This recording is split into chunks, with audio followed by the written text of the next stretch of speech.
Hi, this is Steve Freed. We're after the USDA crop report. The numbers came out pretty much in line with the average trade guess.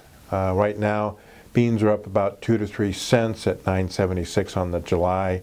Corn's up about 6 cents on the July at 3.73, and wheat's up 4 cents at around 4.41 also on the July. I think we're in a trading range in the beans between $9.50 and $10 until we know more about the U.S. crop. We're still trying to hold that 360, 380 range in July corn. We may test the higher end of that range, and 420 to 480 is the wheat range. As far as the numbers go, USDA kept the wheat carryout for 16-17 11.59 here in the United States. Corn lowered just a little bit, 25 million bushels to 22.95. And beans, they lowered it 10 million bushels to 4.35. Next year, USDA has got the corn carryout at 21.10, beans at 4.80, and wheat at 9.14. Globally, the USDA looks next year at the world corn carryout down to 195.3 million tons. The trade was looking for 209.7.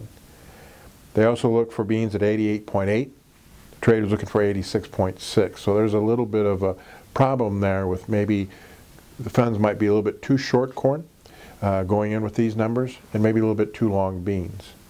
They estimate the wheat at 258.3 million tons, and the trade was looking for 246.1. The winter wheat crop was estimated at 1246.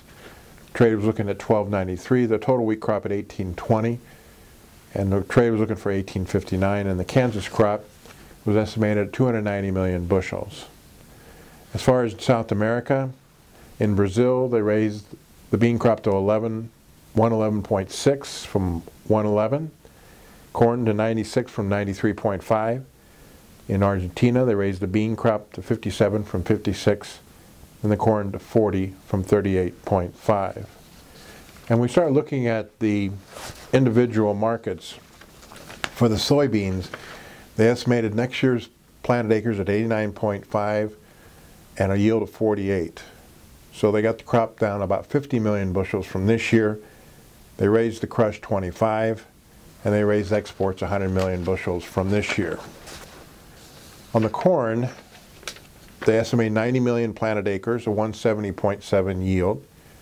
They dropped feed and residual 75 for next year, but raised ethanol 50 and dropped exports 350 million bushels from this year's 22.25.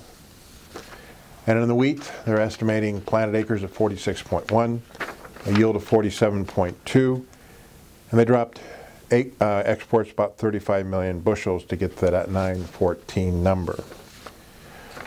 Globally, they have next year's soybean trade at 149.5 versus 144.6, and China at 93 million tons of imports. Some people think it could be as high as 97 million tons. For corn, they got trade at 152 million tons versus 158.6 this year, and the China crop at 215 million tons versus almost 220 last year. And as far as the wheat is concerned, not a lot of changes there. Just looking at trade at 178 million tons versus about 179.7 this year. So all in all, I think we're going to have to now start trading weather. It is interesting that the forecast over the next couple weeks looks like we're going to warm up a little bit temperature-wise, but there could be off and on showers. So we'll see if that has any impact on getting the last of the corn crop planted, and if there's going to be any shifting to bean acres. And then we'll also see if it causes any quality problems in the winter wheat crop. For our friends up north, it's been interesting that the Winnipeg canola futures prices have been pretty much following the soybean prices and have been rallying. A lot of that is due to tight supply. But when we look ahead down the road, it looks like canola acres are going to be up in 2017 in Canada. Worldwide oilseed acres are going to be up, and soybean acres here in the United States are going to be up. So that could be pressure on the deferred canola prices. As always, these are my thoughts and not those of ADM or ADM Investor Services, and have a safe and profitable trading day.